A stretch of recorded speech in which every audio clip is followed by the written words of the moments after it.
কাফেরেরা হুঁশিয়ার সাবধান, তোমরা মুসলমানদেরকে দাবায় রাখতে চাও, মুসলিমরা কটূক্তি করো, পারবা না। কারণ দেশের যুব সমাজ এখনো বাইসে আছে, দেশের যুব সমাজ মরে নাই। আর তোমরা তাও জানো না আমরা হযরত উমরের ফলোয়ার, আমরা হযরত আলী রাদিয়াল্লাহু অনুসারী, তাই মুসলমানদেরকে কখনো দাবাই রাখতে পারবে না।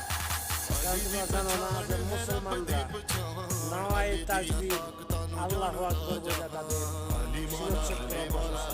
তোমরা আরও জেনে রাখো তারা প্রতি বছরে একবার করে বলি দেয়।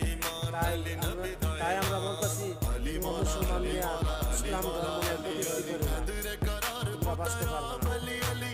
আর একসাথে ইসলাম মনে রাখো, নাওয়ায়ে তাকবীর আল্লাহু আকবার, এই কথা বলে কিছু করা হতো কাজা একদম